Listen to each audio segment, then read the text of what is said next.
Hello दोस्तों, हमारे YouTube channel में आप सभी का स्वागत है। तो दोस्तों, कोचिन शिपयार्ड से रिलेटेड एक बड़ी खबर है जो कि गवर्नमेंट की स्टेक को लेकर है।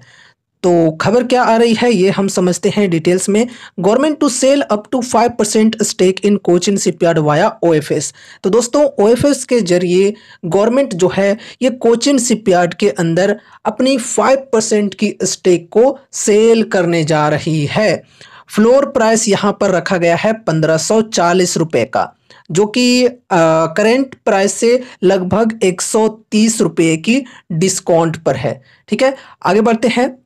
एंड देखो यहाँ पर बताई जा रही है the 2-day issue will open on Wednesday for non retail investors. तो ये जो इशू होगी ये 2 दिनों के लिए ओपन होगी, जिसमें कल नॉन रिटेल इन्वेस्टर्स के लिए ओपन होगी एंड उसके बाद परसों के दिन यानी कि थर्सडे के दिन रिटेल इन्वेस्टर्स एंड कंपनी के एम्प्लॉयज़ के लिए ओपन होगी। आगे बढ़ते हैं। The base issue comprises the sale of a 2.5% equity stake representing 65,77,020 shares with a green shoe option of another 2.5%। तो फर्स्ट ऑफ ऑल 2.5% की स्टेक बेची जाएगी, जो कि रिप्रेजेंट करती है 65,77,020 शेयर्स को, मतलब इतने शेयर्स बेचे जाएंगे। एंड उसके बाद ग्रीन शू ऑप्शन के जरिए अनदर 2.5% की स्टेक और बेची जाएगी गवर्नमेंट के द्वारा। ठीक है, एंड उसके बाद देखो the OFS will open for retail investors and employees of the company on Thursday. तो रिटेल इन्वेस्टर्स एंड कंपनी के एम्प्लॉयज के लिए ये ओएफएस ओपन होगी थर्सडे को, यानी कि परसों के दिन। The floor price of Cochin shipyard shares are at a discount of 8% over Thursday's closing price of RS 1673। तो दोस्तों, आज की क्लोजिंग प्राइस से 8% की डिस्काउंटेड रेट पर गवर्नमेंट अपनी स्टेक को बेचने जा रही है, ये खबर है। अब दोस्तों देखो, फ्लोर प्राइस से यहाँ पर 8% की डिस्काउंट पर रखी गई है, तो डेफिनेटली स्टॉक के अंदर करेक्शन आ सकते हैं। कल के दिन लोअर सर्किट भी लग सकती है। अभी देखो ये जो स्टॉक है ये SM स्टेज में है, तो -5% की लोअर सर्किट भी स्टॉक के अंदर कल के दिन लग सकती है। ठीक है, अगर हम यहाँ पर फिलहाल प्रमोटर्स के होल्डिंग की बात करें, यानी कि गवर्नमेंट की ये होल्डिंग है जो कि है 72.86% की, तो यहाँ पर 5% डिक्रीज होने के बाद भी जो होल्डिंग होगी गवर्नमेंट की ये काफ़ी ज़्यादा ही होगी।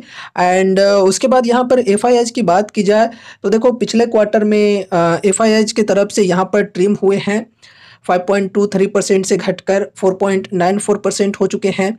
फिर DIs की तरफ से हल्की सी बाइंग हुई है, बाकी यहाँ पर पब्लिक के द्वारा बाइंग हुई है। ठीक है, अभी सितंबर की डेटा नहीं आई है शेयर होल्डिंग पैटर्न की। तो यहाँ पर ये है खबर। बेसिकली कल के दिन मार्केट में इस खबर को नेगेटिवली तौर पे देखा जा सकता है और स्टॉक के अंदर हमें गिरावटें देखने को मिल सकती है। देखो यहाँ पर मैंने ये लेवल पहले से बना रखा है 1540 का, जो कि गवर्नमेंट के द्वारा यहाँ पर सेट की गई है फ्लोर प्राइस। ठीक है, स्टेक बेचने के लिए। एंड उसके बाद यहाँ पर अगर हम लो के लेवल की बात करें तो रिसेंटली स्टॉक ने लो बनाई है ये 1500 की। ठीक है, तो देखो कल के दिन गिरावट आएगी तो 5% से ज़्यादा तो नहीं आएगी। अगर नेक्स्ट डे यानी कि परसों के दिन भी गिरावटें स्टॉक के अंदर आती है तो मैक्सिमम यहाँ पर गिरावटें आ सकती है 1500 के लेवल तक। 1500 की लेवल एक सपोर्ट की लेवल होगी यहाँ पर फिर। ठीक है, 1500 की लेवल से ज़्यादा गिरावट आती है तो फिर स्टॉक के अंदर और भी करेक्शन हम एक्सपेक्ट करके चल सकते हैं। ठीक है, तो फिलहाल के लिए ये सपोर्ट की लेवल को ध्यान में रखकर चलना है। फर्स्ट ऑफ ऑल देखो 1540 का फ्लोर प्राइस रखा गया है, तो 1540 तक तो डेफिनेटली गिरावट आने की चांसेज हैं। एंड उसके बाद यहाँ पर देखो लो की लेवल है 1500 की, तो मे भी 1500 तक भी गिरावट आ सकता है। ठीक है, बाकी देखो अगर मूड काफ़ी ज़्यादा ख़राब रहा बाजार का इस स्टॉक को लेकर तो फिर 1500 के नीचे भी स्टॉक जा सकती है आगे चलकर। ये चीज़ें भी हम एक्सपेक्ट कर सकते हैं। कुल मिलाकर यहाँ पर हम ये एक्सपेक्ट कर सकते हैं कि स्टॉक के अंदर करेक्शन देखने को मिलेंगे। ठीक है, गिरावट तो आनी ही है भाई, क्योंकि फ्लोर प्राइस यहाँ पर ये रखा गया है -8% की डिस्काउंट पर।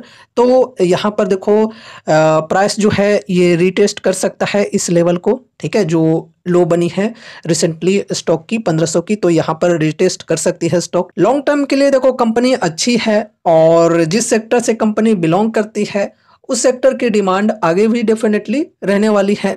तो लॉन्ग टर्म के लिए कंपनी ठीक है, लेकिन इसके कंपैरिजन में मुझे मज़गांव डॉक ज़्यादा बेटर लगता है। अब देखो ये मेरी पर्सनल चॉइस है, ऐसा नहीं है कि मैं अब कह रहा हूँ, जब ओएफएस वाली न्यूज़ आई तब मैं काफ़ी पहले से ही कह रहा हूँ। तो मज़गांव डॉक मुझे ज़्यादा बेटर लगता है। अगर आपको ये बेटर लगता है तो भी ठीक है, ठीक है। ये भी कंपनी फंडामेंटली स्ट्रांग है, बिजनेस भी काफ़ी बेहतरीन है, लार्ज वेजल्स के अंदर कंपनी काम करती है जो कि इंडिया में और कोई कंपनी काम नहीं करती है।